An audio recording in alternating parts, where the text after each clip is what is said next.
actually two people going for Creator. The MC over on the Korean desk, as well as Moonglade going for Creator. Moonglade usually the guy to go for the safe choice, but here deciding that Creator is the guy to vote for. It is in some ways the safe choice. I could feel it. Like, it's really voting confidence versus results in the matchup, like stats versus confidence almost here. Creator with that 4-0 PvP record, especially with against Zest, I could see why you would think that he's the safer choice, but I'm not the guy who looks at stats to make my choices. I feel like YongHwa is more confident with some really good, impressive PvP wins against impressive PvP players in recent times. Hero, the biggest one that comes to mind. And to me as well, we'll talk about it more when we get in the match. Let's start it right now. YongHwa versus Creator on Deadwing.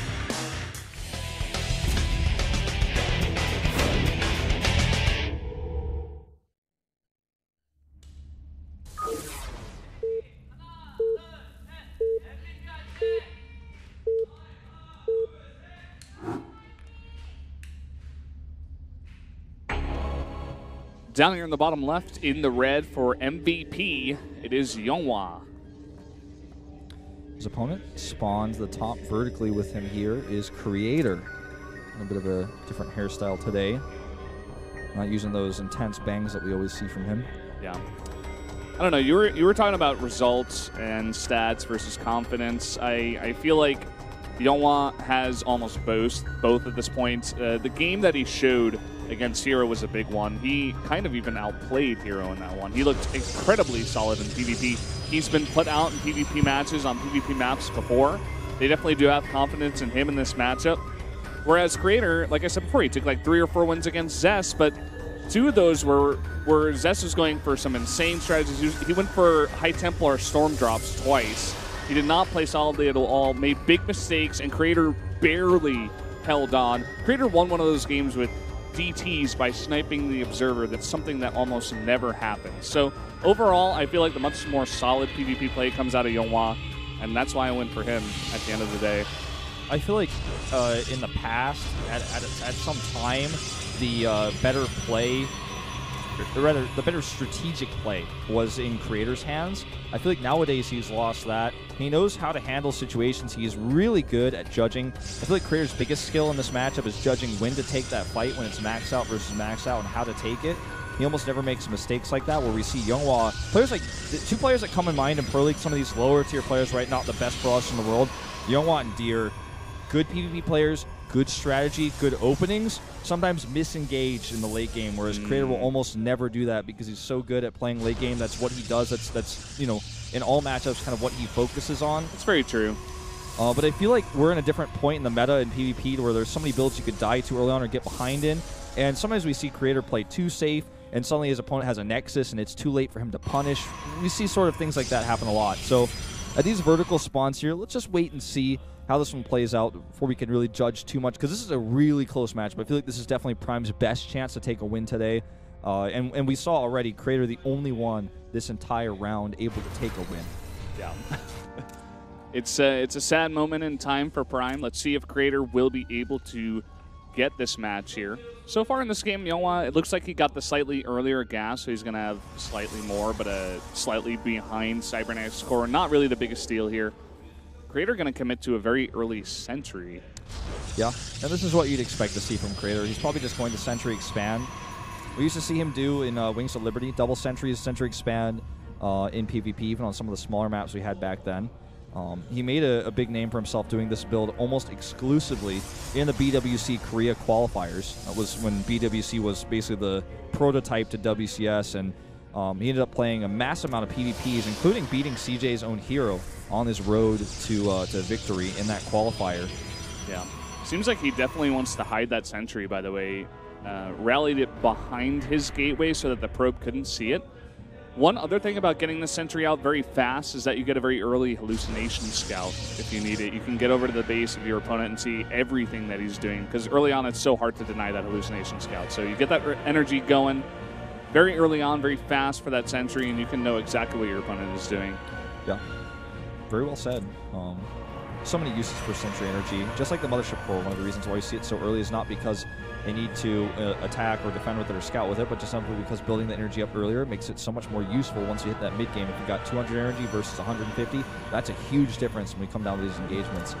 Now, Robotics Facility early on here for Creator, whereas we see a more aggressive, tech-oriented build from YongHwa, who's going for Oracles and a Twilight Council. So the safer build definitely to Creator, as he's also taking a Nexus. I like his position quite a lot here. But let's see how greedy he is and how much damage YongHwa gets done here and what he decides to do with that Twilight Council. Yeah.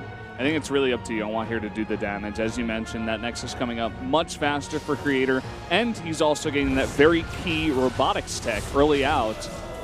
And I think that probe actually saw everything in the back there. It saw everything, and this is a concern, obviously, because when you go for a build like this and you don't scout, you have to have your Stalkers in the main to deny stuff like this. The only one knows it's possible that Creator does the exact same thing. If his Stalkers are at the front denying a probe scout, then maybe he actually ends up losing some of his probes and also getting scouted. So I don't blame YongHwa for not denying that scout, but it's a great advantage that Creator has further here in this game. And he's got the Immortal out, goes for an Observer after. I'm actually going to verify just to see exactly what Creator saw. Yeah. At the same time, YongHwa kind of, I think he was deciding what he wanted to do here, because he delayed that Nexus very, very much, went up to about 700 minerals, and then made the Nexus, and then eventually went into his next warp-in of Stalkers. This is the kind of strategic, what I said earlier, sometimes one of these two Pros players will get ahead strategically, and it's usually YongHwa in the early game. It's actually the exact opposite in this case. There's only one Immortal out, though, because he did make that Observer instead of a second Immortal, because he saw the Twilight Council I checked, but he wasn't, of course, able to know for sure, as he's seeing such a small Stalker count, that it was not going to be DTs with a Hidden Dark Shrine. Okay, needs to get these Stalkers out of here, though. Does not want them to stick around against that Immortal. Draws them away, though, and gets a few more kills with this this Oracle. Yeah, slowly building up those kills, and YongHwa, in fact, building up a high number of Stalkers here. You may want to put on that pressure. He does finish up the Blink now, and let's see what kind of damage he can do. All right, well, his units are kind of split. A Blink forward on these Immortals would not be the right choice, but a move over to kill a Sentry or two and a Blink back, I like that a lot. Zealot at the front to tank a little bit. That was pretty cool. Yeah, just grabbing small little kills there. At the same time, moving in the Oracle, try to get more damage. Gets one more kill, going up to 5 now. Would expect the next time he comes around to have 6. Yeah, my concern, of course, as usual in these cases for YongHwa, is just simply his late Nexus and his late Immortals. And is he going to be able to really make up for that with a small Blink Stalker force? Picking off a probe here or there, if you can do it consistently for a long time, will eventually add up to the deficit. But I think we've already kind of passed that window, and he's not going to be able to keep doing these little Blink Stalker cute tactics for much longer. I do really like how, basically he's just using this Oracle to further than its maximum potential. It's incredible that this has been able to get 7 kills. Well, he's very slowly trying to build back the disadvantage. He's out with a very late Nexus by slowly picking at the economy of Creator. Just doing very small things to try to come back in this game. I mean, if you'll notice, he still is behind in both supply and tech. There's already 3 Immortals out for Creator right now. I definitely give him the advantage in terms of army. He's also going to have the earlier robotics bay. So definitely liking Creator's position, but YongHwa's doing everything possible to try to claw back into this game. And right now, Creator's sending his only Observer across the map. So he does spend some more robotics time here now to actually add a second one. Ooh, see, this is a bit far forward. Okay, does escape. Stalker getting down to 61 hit points There's there. 2 Immortals kind of all alone. Not really sure if YongHwa realized that allows Stalkers in the main to deal with that one Oracle. Okay, he's going to blink on the 1. Gets the 1, and this is a good move. This I like a lot. Gets the Observer as well. Ooh. Great move there. Yeah. +1 for both of these players, getting pretty close.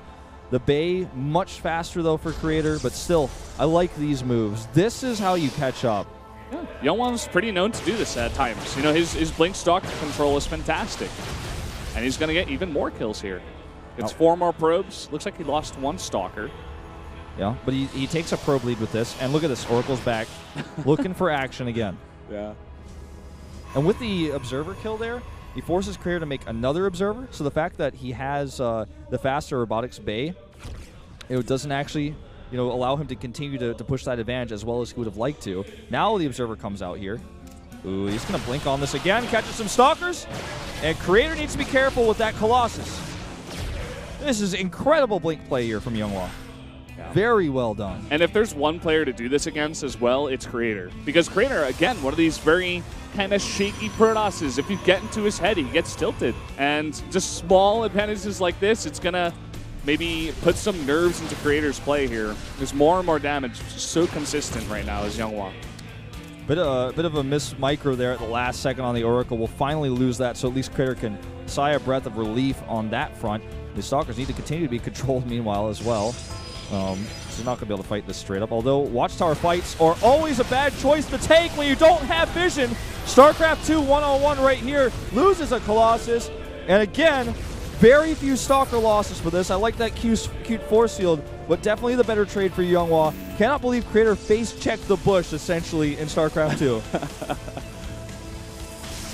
This is what happens. Sometimes you get tilted. You're not really sure what's going on. You want to force the damage out, even when you're getting your third base up pretty fast. Would love to see more hallucination scouts to see what YongHwa is doing to try to make smart moves out instead of the one we just saw there. But kind of getting flustered a bit here is Creator. YongHwa did have the kill. I think the blink was kind of unnecessary, but still he gets the damage done. Can't really fault him for that. Yeah. This is an attack here by Creator where he's going to run into a fairly even amount of units, but the third Colossus is the biggest problem. This is the biggest concern. With that, he's not going to be able to commit to this. And in fact, if he walks too far out, don't forget these Stalkers also have Blink, so they have that extra maneuverability. Time Warps are key here. Look, Creator is walking too far forward. He's getting a bit too eager with this army. Yeah, he has to be incredibly careful. He does have the advantage in upgrades, as our Observer is showing us. Just for a little bit here, he's also going to have Charge and Archons and a bunch of Zealots coming out here. But yeah, that one extra Colossus able to push Creator back for now. He also has the faster third base, which I think is why he was doing this posturing. But had he committed to a fight, I would have been really disappointed, just simply because he didn't have all those big advantages just yet, like the charge one, for example, the extra advantage they would have in the economy, and he was down on Colossi. But pressuring like that is really working in his favor because he holds on to this third base for free, essentially, now getting that sick transfer over there. And now YongHwa's hiding in the bush because this has actually worked out for him really well. He also knows with this Watchtower, he also flew his Observer around to check the area. He knows that Creator doesn't have an Observer nearby. Look at this, a hidden Dark Shrine in the tower over here. Zanaga Tower over on the right side. Almost no chance of this being scouted. And if it were to be scouted, he would see it with his probe that something was scouting it because he has that Watchtower. Not confident enough to take that bush fight, obviously, because if you do that, then you're going to have to, your units are going to be all clumped up against AoE. One time warp and the Colossi swipes and everything you had and loved and held dear to you is gone. Ooh, look at this. A scout. Yeah. This is one of the reasons why putting it right next to the tower is questionable. It's just because, usually your opponent is going to want to get the control of the Watchtower. Anyway, they're not even scouting for the Dark Shrine, but kind of a cute move there. It's not going to pay off for YongHwa. I like it because it guarantees that he can cancel it before it's seen, if that happens. It was kind of a weird. It's kind of not a weird move to take the Watchtower here, but something that I would have been myself surprised by, just simply because there's nothing over there. I was expecting those Zealots to actually check around the map for hidden bases more than check the Watchtower. But I guess checking the Watchtower would make it so that your Zealots don't get picked off if there's something there. Either way, kind of a weird choice, but I do like it. A little bit. Like, I think it's more positive than negative, I have to say about that. But look at the supplies here, Valdez. 184 to 175. YongHwa's now taking the lead. They're actually going to be at +3 about the same time as each other. So this game is, though that Creator had such a massive advantage in early on, is starting to even up almost at its fullest potential here at that maxed out part of this game. Kind of worried for YongHwa. Going for Dark Templar tech instead of Tempest here. Would have much rather liked to see the Tempest, especially on a gigantic map like this. Just trying to be a bit cute with the Dark Templars. Maybe go for that kind of Creator play, snipe out the Observers, try to do huge damage with your Dark Templar, get on top of that army. But Creator went for the double Robo much faster than YongHwa. So he should have like more Colossi, but for some reason they are at about even Colossi at this moment in time. He does have the extra reinforcing power. Can't make 2 at a time, but... Yeah. It's also because he stopped adding Colossi. He's just adding Immortals, which is going to be really important in a fight as well. And, yeah, the reinforcing power, if they trade kind of evenly, you know, obviously it's going to be able to remake those Colossi a lot faster. I'm going to see a DT drop here. 4 DTs. Keep that in mind. I wonder where he's going for. If he's just going for huge harass, maybe to snipe a base while he takes his 4th. There is an observer with this army, and, in fact, they're going to fly right on top of that Stalker group. Oh, wow. You actually might be able to snipe this Archon. If he had microed that better, you could have sniped the Archon and maybe picked up one of the DTs and saved it. But that's a hugely expensive investment that you were just talking about that you could have used for something else. Warp Prism and 4 DTs for an Archon. Not really the best trade here. Creator just going to go for a standard drop. It's going to be 4 Zealots heading towards the main base of YongHwa. He's got 1 cannon back there. And he should have a lot of reinforcing power, but let's see what this drop can get done. Oh, Creator's just going to pick up and leave. He's like, nope. DT defense, always good against drops, no matter what matchup, because you're not going to bring detection. You have to bring detection with every drop you send. It's going to start to lose its efficiency quite rapidly. Notice the gas bank that YongHwa actually has here, despite the investment in those DTs, because of the things that Creator is investing into, like Warp Prism speed, like +2 armor, and now getting his own Dark Shrine. Yep. I really like what Creator's setting up for. He's trying to get a good position. He's also got that Warp Prism out on the map. If you remember, YongHwa lost his, but a great move to do when there are a heavy number of Colossi. Well, hold that thought, that Mothership Core is going to go down. Only 1 Time Warp going to go down, and YongHwa still got his. He needs to not have those Colossi shooting at 2 Zealots from behind. He needs to spread his army, fan it out, and get that damage maximized here. A lot of Archons at the front for Creator, but so many more Zealots for YongHwa. His Colossi, though, not fanning out the way he likes them to, and so many more Immortals for Creator with those double Robos you were talking about. All the Zealots coming from behind, but those Immortals are closing the gap on top of these Colossi. And that is going to be the key, the game changer here, it looks like. And he's even going to pick up the Immortals and chase these Colossi. They have nowhere to run right now. Yep. This is essentially game. Yeah, it was that one engagement. Creator just had the better engagement. That's what it comes down to.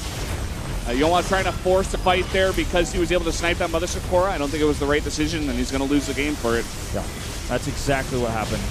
It is well spoken. Also, you know, with the looks like it was actually Observer speed and not Warp Prism speed that a Creator is able to get here. He's able to chase down this Observer like this. He's not going to die to DTs, and game over. YongHwa.